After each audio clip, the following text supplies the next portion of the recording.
Um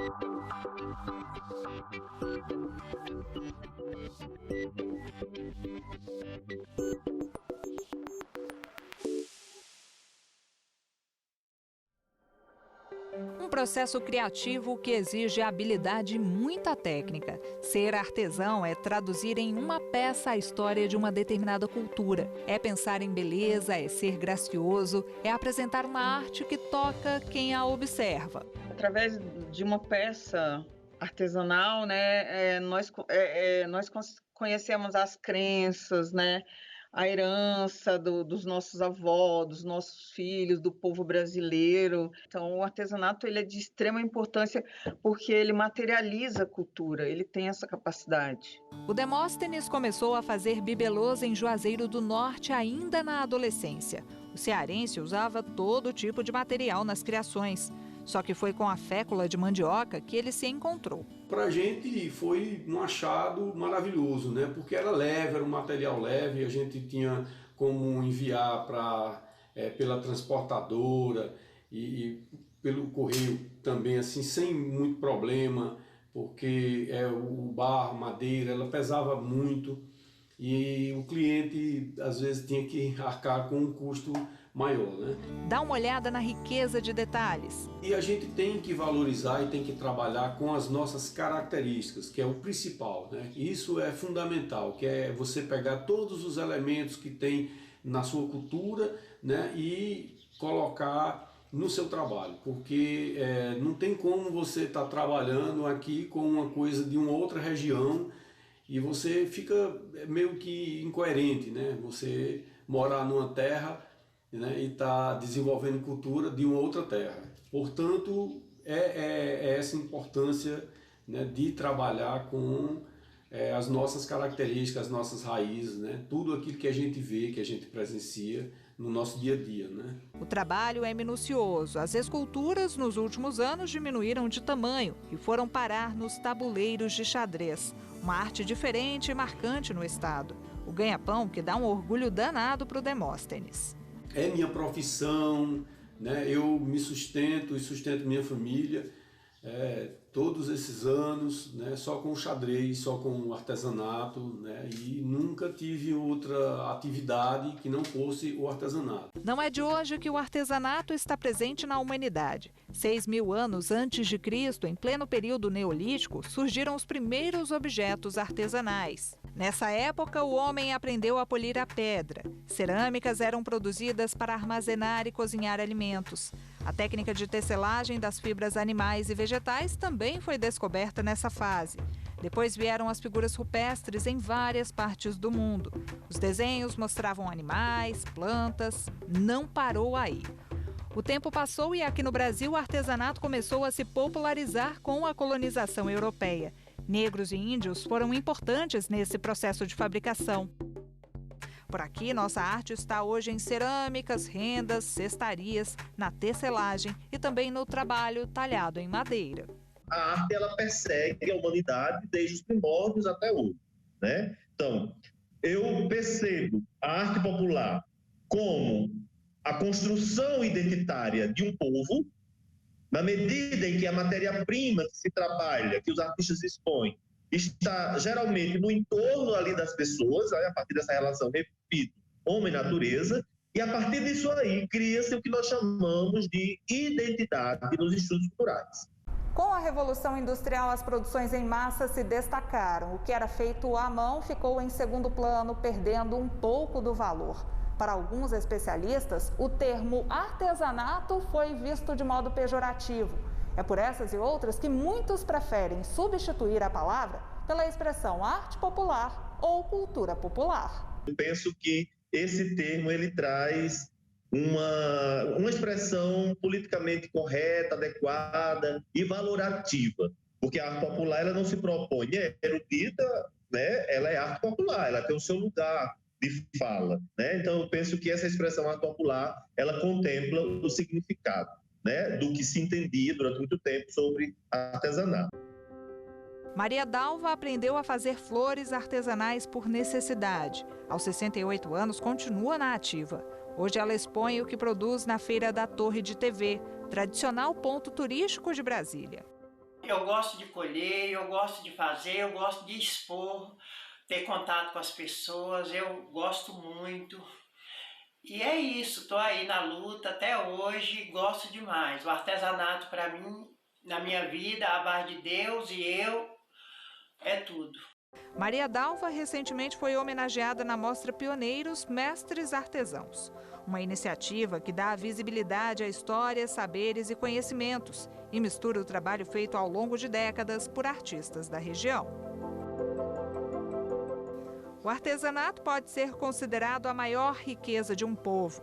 No caso da Marina, filha da Maria Dalva, a arte popular é também engrandecedora. Brasília, ela nos acolhe muito bem, né? Quem mora aqui, todo mundo gosta do que nós fazemos, todo mundo leva para sua casa a nossa arte. E é isso. Sou brasiliense, nasci aqui e tenho como profissão ser artesã.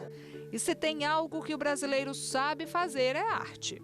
Não dá para você entender a constituição da historiografia brasileira, da geografia brasileira, da cultura brasileira, desconsiderando a cadeia da produção popular, que é muito forte, que é muito pujante, que é grandiosa em termos de quantitativos, de mestres e mestras que labutam, que resistem e que faz acontecer a perpetuação da tradição ensinada de pais para filhos. Então eu penso que isso tudo é muito importante para que a gente tenha essa visão ampla, arrojada do que se entende sobre cultura brasileira. De norte a sul do país, com características próprias e peculiares. Um artesanato diverso que transforma o Brasil numa colcha de retalhos cultural.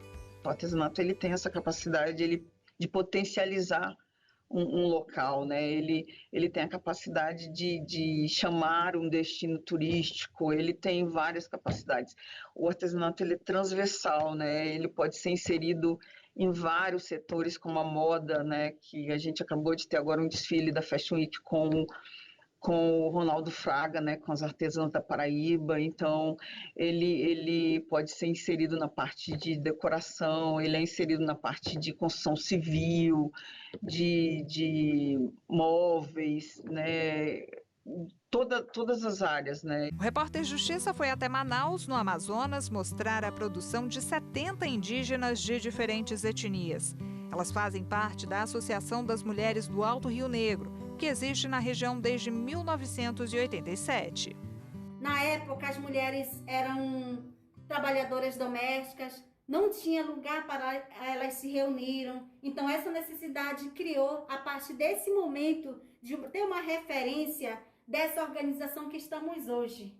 Além da renda familiar, o artesanato confeccionado por mulheres indígenas aqui na associação é uma forma da valorização cultural da nossa identidade como mulher indígena, na nossa língua, que conversamos umas com as outras, as nossas histórias ancestrais que circulam o nosso bem-viver. As artesãs trabalham com decoração, moda e acessórios. Nossos artesanatos são vendidos nas feiras, nas exposições, nas universidades e eventos culturais e outros que nos convidam para expor nossos artesanatos.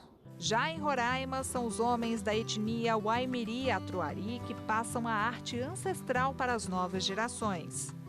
No passado, nosso avô usava para carregar o produto, né? Nossa alimentação, tudinho.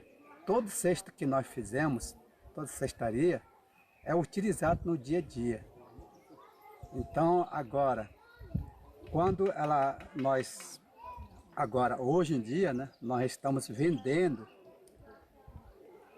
artesanato nosso, o que nós usamos no nosso dia a dia. Toda peça de artesanato é utilizado para cada atividade cotidiana. E será que nossa arte popular é valorizada pelo brasileiro? A resposta, por incrível que pareça, é não. O brasileiro foi ensinado a gostar do que é de fora em detrimento do que é de dentro. Ponto. É incrível como a gente recebeu durante a vida inteira essa compreensão de que as coisas que vêm de fora são mais bonitas, são mais importantes, em detrimento das coisas que nós produzimos. Então, isso está muito enraizado na nossa cultura. Mas o fato é que, com essa explosão que a arte popular, com essa valorização dos órgãos públicos e privados, no fomento de algumas cadeias, de algumas preciosidades pelo Brasil, começa a se perceber um movimento contrário, né? De entender a importância daquilo, de passar a ver aquilo com outros olhos. Daí a importância de se ensinar arte e cultura desde cedo. Essa valorização do artesanato, ela precisa começar numa base, né, uma base escolar, né, que traz todo esse respeito, todo esse reconhecimento, né, todo esse entendimento da importância, né, econômica e social, né, e cultural do artesanato. Pensando na valorização e na promoção do artesanato tradicional brasileiro, há mais de 20 anos nasceu a Arte Sol, uma organização sem fins lucrativos que traça estratégias voltadas para a sustentabilidade socioeconômica, cultural e ambiental de comunidades. Esse projeto nasceu quando nós percebemos que a gente precisava dar soluções novas para o atendimento de populações em situação de catástrofe natural, como a seca. Então, nós precisamos inventar uma maneira de que o governo, além de dar um recurso para as pessoas, gerasse renda, gerasse conhecimento, mudasse a situação. Então, essa foi a ideia do Artesanato Solidário, foi trabalhar com as comunidades que têm um artesanato já conhecido, um saber popular que está desaparecendo, e fazer disso uma maneira de gerar renda, portanto, de dar sustentabilidade a essas comunidades e não simplesmente um apoio porque estamos numa época de seca. Hoje o projeto apoia o fazer artesanal como tradição e promove a autonomia dos artistas. A gente trabalha assim que essa tradição, ela não se acabe, sabe? Por isso a gente procura incentivando os mais novos. A cultura sempre tem que ser valorizada. Porque se a cultura ela não for valorizada, o que vai acontecer, a geração futura não vão conhecer mais nada. O repórter Justiça faz uma pausa. No próximo bloco, o repórter Leonardo Ferreira vai mostrar que os artesãos só tiveram a profissão regulamentada recentemente. E mais, a Carteira Nacional que dá benefícios a quem vive de arte no país. Não saia daí, o intervalo é rápido.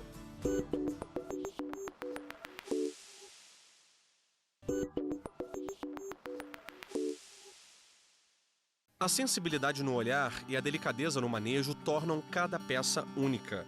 O artesão, mais do que qualquer profissional, sabe dar vida e cor ao que produz.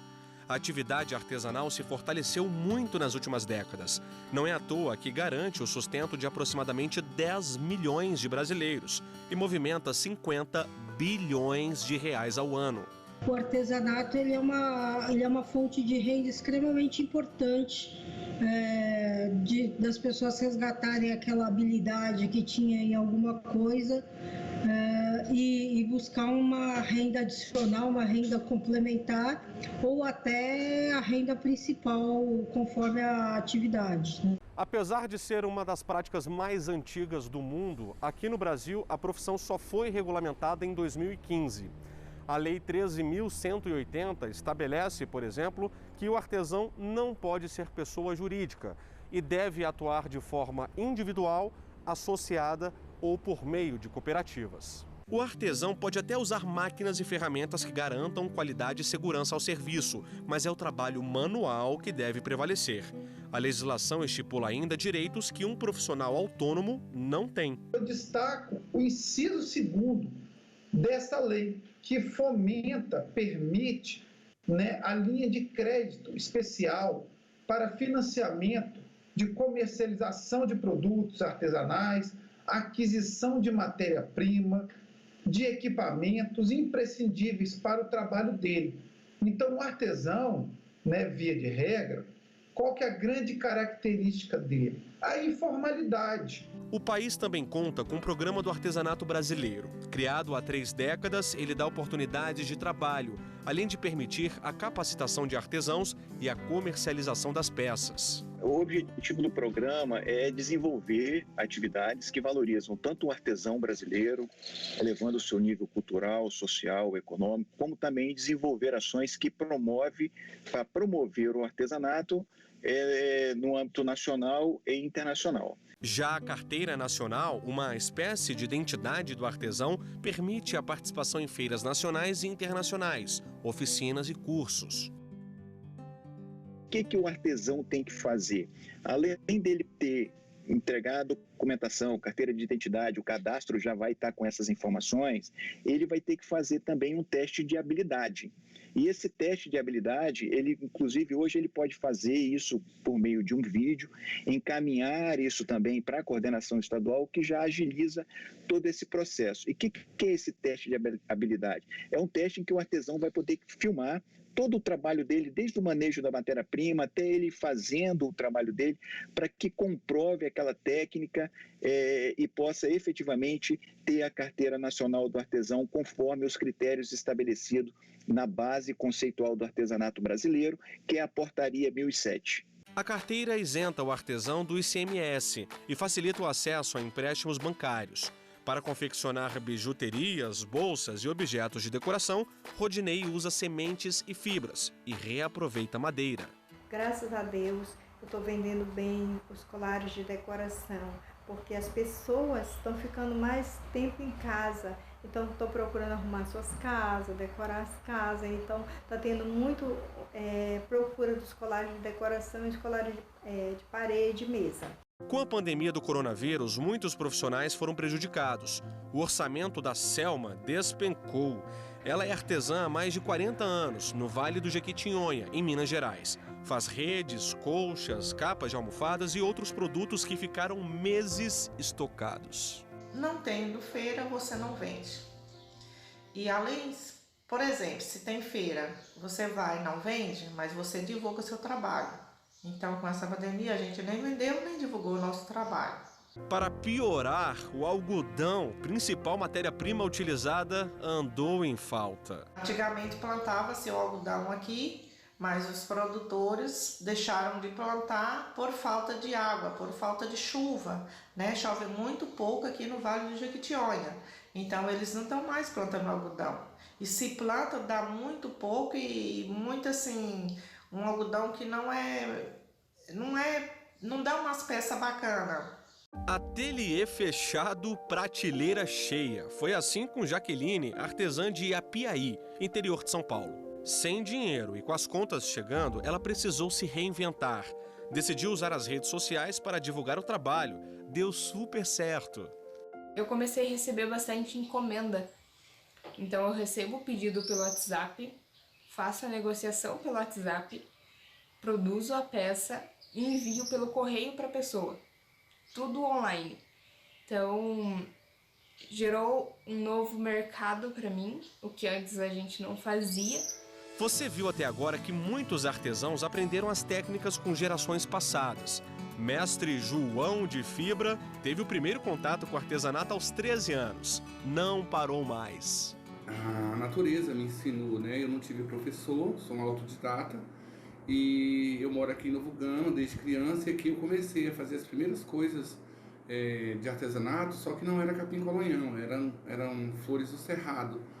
Atualmente eu trabalho com capim-colonhão como carro-chefe, mas também desenvolvo técnicas em outras fibras também.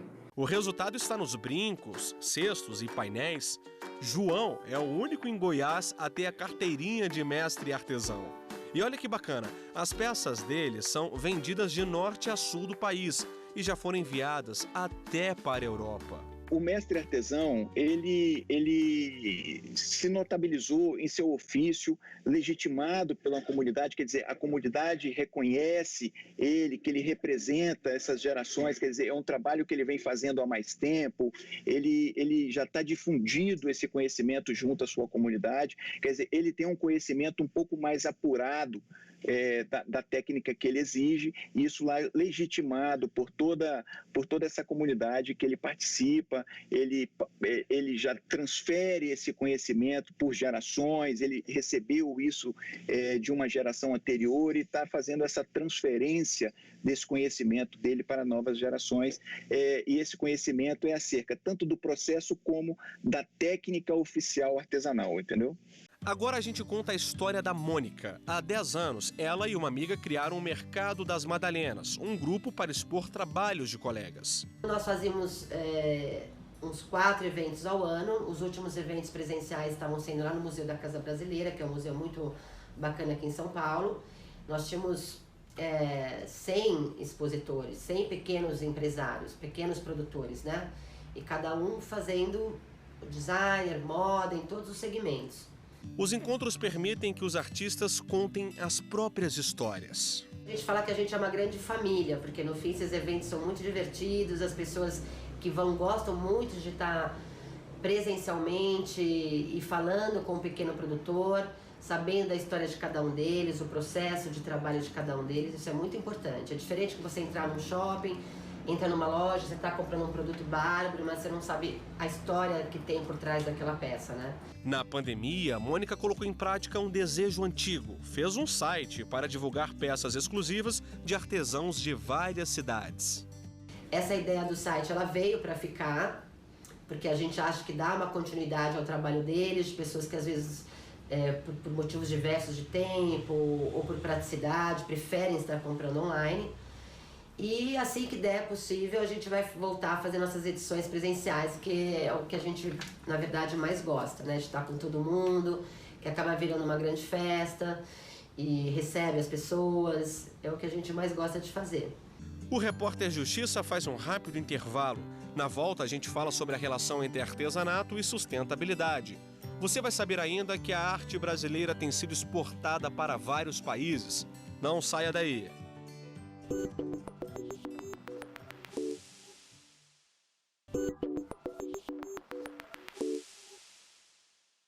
Até aqui conhecemos a história do artesanato brasileiro. Vimos também que muitos artistas se reinventaram na pandemia com as vendas online. Agora a gente mostra que a consciência ambiental tem uma relação próxima com a arte popular. É fácil explicar. O que para muita gente é lixo, não tem nenhum valor, nas mãos de quem sabe vira arte. Uma pesquisa feita pelo Sebrae revela que 3 em cada 5 artesãos desenvolvem alguma atividade que ajuda na conservação da natureza. Rosana gosta de dizer que o hobby virou trabalho sério. Na crise sanitária, a dentista fechou o consultório e aproveitou o tempo em casa para se dedicar ao artesanato. As peças em cerâmica são incríveis. A maioria, utensílios de cozinha, como travessas, pratos e tigelas. Você deve estar se perguntando o que isso tem a ver com sustentabilidade, né? Rosana tem uma linha toda feita com materiais reciclados. Conforme eu fui fazendo a cerâmica, foi acumulando aquela cerâmica de descarte, que são os pratos que trincam, as peças que quebram.